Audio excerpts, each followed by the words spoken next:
రైతన్న పాస్బుక్ లో gender correction కు 50,000 చాలా తక్కువ అనుకున్నారో ఏమో. పనిని పెండింగ్ లో పెడుతూ అన్నదాత నుండి అదనంగా మరో ₹1,00,000 కాజేయాలని చూసి ఏసీబీకి పట్టుబడి మొసలి కన్నీరు కార్చిన ఘటన ఆమన్గల్ రెవెన్యూ కార్యాలయంలో తహసీల్దార్ లలిత మరియు మండల సర్వేయర్ రవిల సమక్షంలో వెలుగు చూసింది.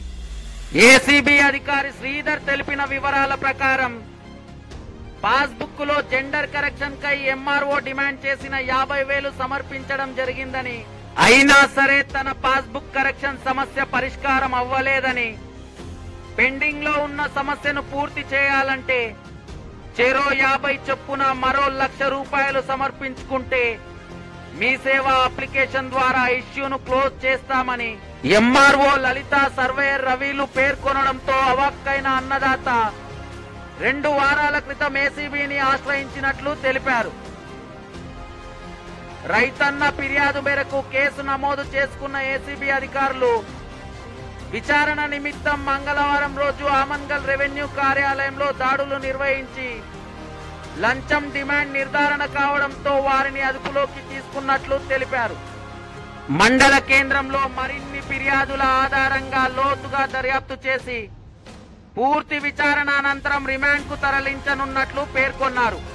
అనంతరం అవినీతి అధికారుల భరతం పట్టేందుకు తాము సిద్ధంగా ఉన్నామని 1064 కు డయల్ చేసి తమను అలర్ట్ చేసే బాధ్యత బాధితులదేనని 24 గంటలు అందుబాటులో ఉంటామని భరోసా కల్పించారు.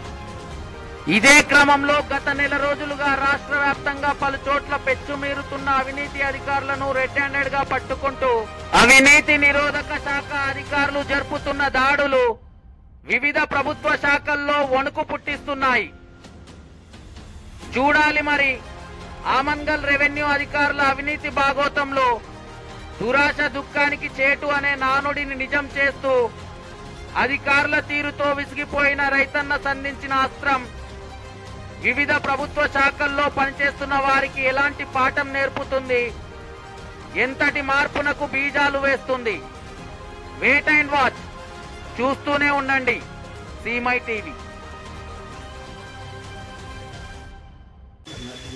నేను Gangasani Sridhar, DSP anti corruption bureau Hyderabad.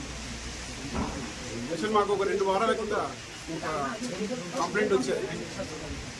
దాంట్లో ఏంటంటే అతను పాస్బుక్లో కరెక్షన్ కోసం అని చెప్పేసి ఇక్కడికి వచ్చాడు. వచ్చినప్పుడు ఒక 50,000 డిమాండ్ చేసి తహసీల్దారు లలిత గారు ఒక ₹50,000 అతని దగ్గర డిమాండ్ చేసి రెవెన్యూ ఆపరేటర్ ద్వారా తీసుకున్నారు. అమౌంట్ తీసుకున్నాక కూడా ఆ కరెక్షన్ జరగలేదు. మళ్ళీ తర్వాత వస్తే మీ సేవలో అప్లై చేయమని చెప్పారు.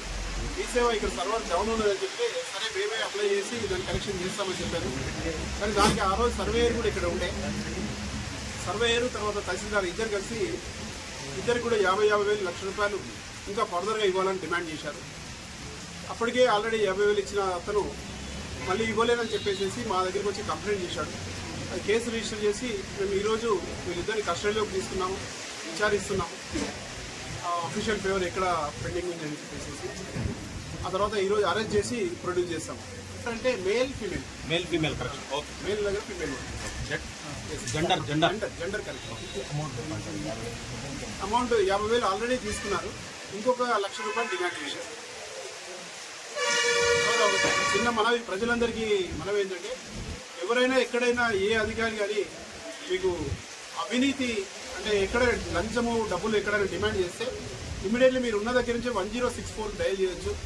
అది మాకు 24 hours ఆన్లో ఉంటుంది. అది కాల్ సెంటర్. అది 1064 డయల్ చేస్తే తప్పనిసరిగా దాని మీద యాక్షన్ తీసుకుంటాం. మాకు చాలా ఫిర్యాదులు వచ్చాయి. వాటి మీద కేసు వేసినా కూడా ఉన్నాయి. అయితే 50% కేసెస్ 1064 మీదే ఓన్లీ జెండర్ పేరు మార్పు ఆడ మగ పేరు ఏదో పేరు మార్పు